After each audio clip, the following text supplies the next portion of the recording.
দেবগণ দেবৰস হৰঘৰ ৰজা মই অমৰাবতী সাম্ৰাজ্য আমাৰ প্ৰকৃতিৰ সমস্ত ৰূপ গুণ সন্মিলিত কৰি নিজ হাতে সৃষ্টিকৰ্তাই কৰিছে সজন এনেহেন অমৰাবতীপুৰ নহে জানো দেবতাৰ আপোন সম্পদ হয় দেবৰস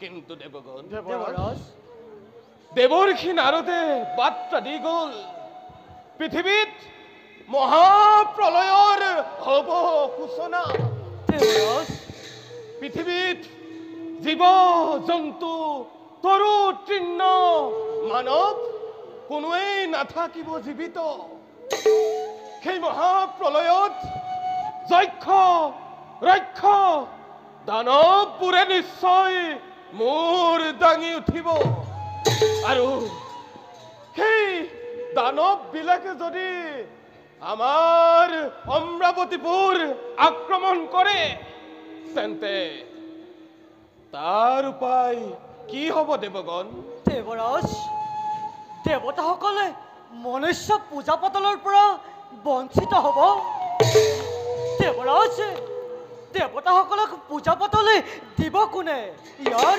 ইয়াৰে ব্যৱস্থা কি হ'ব দেবৰস মনুষ্যৰ পৰা পূজা পতল নোপোৱাটো দেৱতাৰ দুৰ্ভাগ্য পৃথিৱীত মহাপ্ৰলয় হোৱাৰ লগে লগে চতুৰ্দিশে অধৰ্মই চানি ধৰিব দেবৰস মৃত্যুপতি এই ক্ষেত্ৰত আপুনি কি ভাবি পাইছে দেবৰস মোকতো কোনো পূজা পাতল নকৰে মোৰ কাম হ'ল যমনগৰত পাপীক শাস্তি দিয়া আৰু মহাপ্ৰলয় সৃষ্টি যেতিয়া হ'ব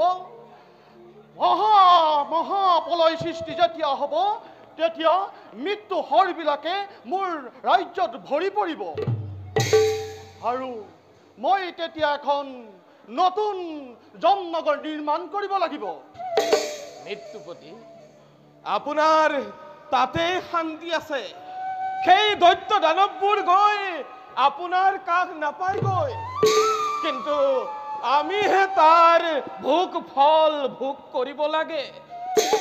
এতিয়া সেই দৈত্য দানৱবোৰে যদি আমাৰ অমৰাৱতীপুৰ কৰে আক্ৰমণ, কিবা দৰে ৰক্ষা হ'ব আমাৰ, সেই চিন্তাই আজি মোৰ দহিছে পৰা। দেৱগণ, প্ৰভু বিষ্ণুই নিশ্চয় আমাক এই বিপদত কৰিব সহায়। হয় দেৱৰাজ, জগত কৰ্তাৰ বাদে আন কোনেও আমাকে উপায় দিব নোৱাৰে। আমি তালৈ যাব লাগিব। আমি যেনে তেনে স্বৰ্গ বচাবই লাগিব, নহ'লে দেৱৰাজ দেৱতাৰ নাম লুপ্ত হ'ব এই ধৰণীৰ পৰা। তেন্তে দেৱগণ, দেৱৰাজ, বিলম্বৰ নাই প্ৰয়োজন, এবে আমি যাত্ৰা কৰো বিষ্ণুলোকলৈ। ব'লা দেৱগণ। ব'লক দেৱৰাজ।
রাজ্যর এক সত্রে সম্রাটময় মানব জন্মর প্রহেলিকা বিশ্বর আতঙ্ক মই ভুজঙ্গ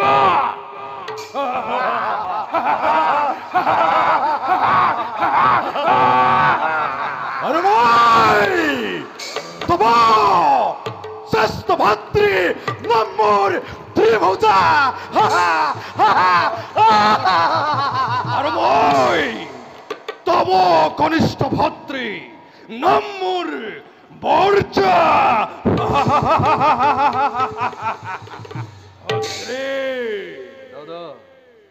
স্বর্গ স্বর্গ মৈত্র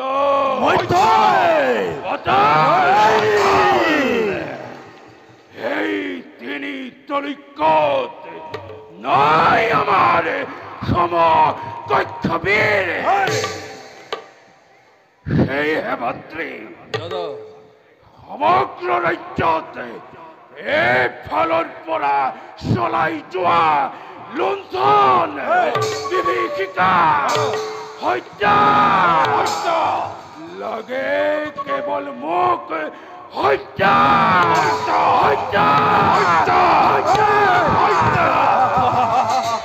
সঁচা কথা দাদা, আমাৰ সমান সমকক্ষ প্রতিযুদ্ধনায় ধরার বৈখ্যাতে আমার অসীম শক্তি দেখি সকলোটি ধরা ধরে হয় কম্পমান। দাদা ইতিমধ্যে সকলো দেশ জয় কৰি ধন ধন মনে মুকুতা সকলো লুটি অনা হৈছে দাদা। আৰু সেই দেশবোৰৰ ধন সোণ লুটি আনি আমাৰ ৰাজভঁৰাল ভৰোৱা হৈছে দাদা। আৰু সুন্দৰী নাৰী নাৰী অ দাদা সুন্দৰী নাৰী নাৰী নাৰী নাৰী অ নাৰী এই সুন্দৰী নাৰীবিলাকক ধৰি আনি আমাৰ ৰাজকাৰেং শুৱনি কৰা হৈছে দাদা।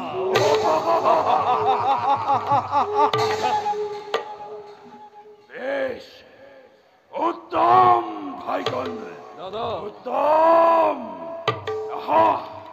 সকলোৱে মিলি এবাৰ উচ্চস্বৰে করু আনন্দ।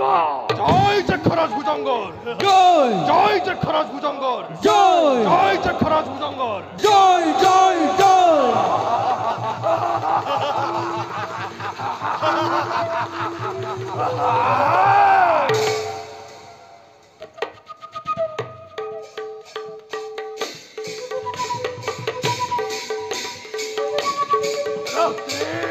দাদা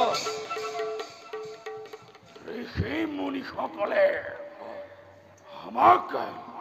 আমাক বধিবার বাবে মরণ যজ্ঞৰ পৰিচয়জন। নাই নাই নাই নাই নাই ঋষি মুনি সকলৰ ইমান অহংকাৰ আমাৰ মৃত্যুৰ বাবে মৰণ যজ্ঞ কৰিছে আৰম্ভ।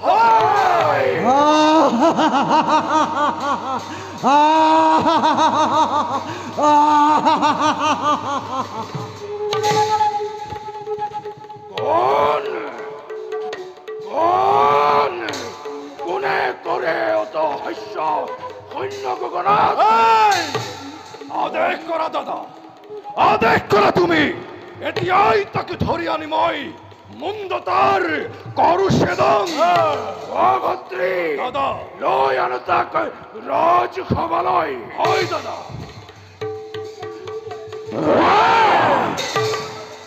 তহঁতে মোক বিচাৰি যোৱাৰ কোনো প্ৰয়োজন নাই। মই এই বিশ্বৰ প্ৰহেলিকা, মই এই বিশ্বৰ ধূমকেতু, তহঁতৰ যম। পাৰিবিনে তহঁতে মোৰ শক্তিৰ পৰীক্ষা কৰিব? কোন তই ক্ষুদ্ৰ পতংগ? কিয় চাপ দিছ জ্বলন্ত অগ্নি? এই মূৰ্খ, তহঁত মোৰ ওচৰত এটা ক্ষুদ্ৰ পতংগ। দাদা এই বাৰে বাৰে আমাক কৰিছে অপমান। আদেশ কৰা এতিয়াই ইয়াক মই উচিত শাস্তি কৰিব। দাদা বিলম্বৰ নোহে প্ৰয়োজন। কৰক আদেশ। মুহূৰ্ততে তাৰ মুণ্ড ছেদি অৰ্পণ কৰো তজু চৰণত। ভদ্ৰী এতিয়া এই দুৰাচাৰৰ মুণ্ড কৰা ছেদন।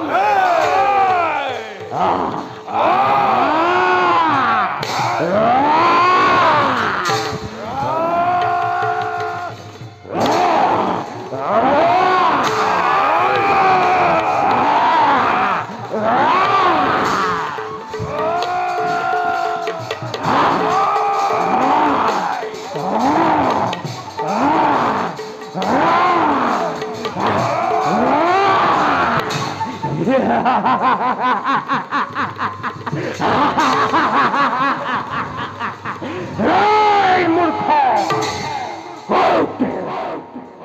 তহঁতৰ বলৰ বিক্ৰমে যদি তহঁতৰ প্ৰাণলৈ মমতা আছে ক্ষমা ভিক্ষা খোজ মোৰ ওচৰতে।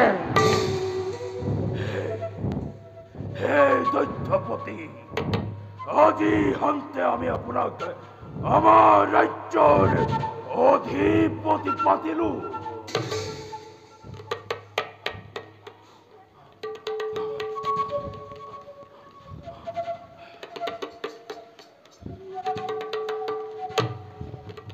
দক্ষৰাজ, দৈত্যপতি, মই তোমালোকৰ কথাত মান্তি হৈছো। শুনা, নাম মোৰ হয় দৈত্য। লক্ষ্মীয়ে মোক কৰিলে স্বজন। চোৱা বৰ্জময় শৰীৰ মোৰ, চোৱা ভালদৰে।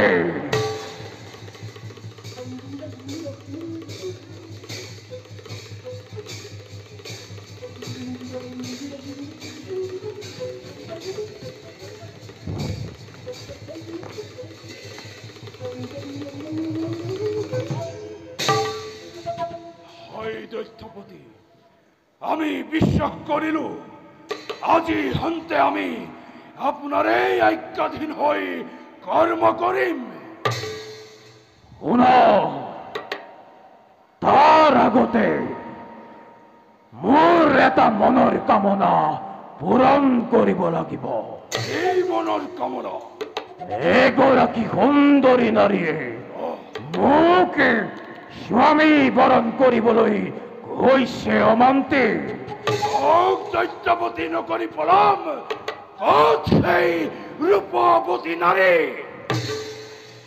শুনা, কিছুদিনৰ পূৰ্বে এই পৃথিৱীত মহাপ্ৰলয়ৰ সূচনা হ'ব। জীৱ জন্তু গছ গছনি একোৱেই বাচি নাথাকিব। তোমালোকে চিন্তা নকৰিবা, সেই মহাপ্ৰলয়ৰ মাজতো আমি জীয়াই থাকিব পাৰিম। তাৰ আগতে ব্ৰহ্মা বোলা এটা দেৱতাই সকলো বেদ বেদাংগ কৃষ্টি সভ্যতা বিকাশৰ বাবে সাগৰৰ বক্ষত লুকুৱাই থৈছে। সেইবোৰ আমি সংগ্ৰহ কৰি আমাৰ সভ্যতা বিস্তাৰ কৰিম।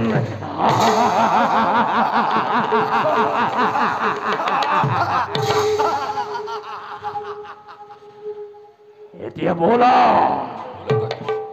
যাও আমি দেৱ স্বৰ্গপুৰে। দেৱ স্বৰ্গপুৰে? দেবেন্দ্ৰ, জয় দৈত্যৰাজ, হয় দৈত্য, জয় দৈত্যৰাজ, হয় দৈত্য।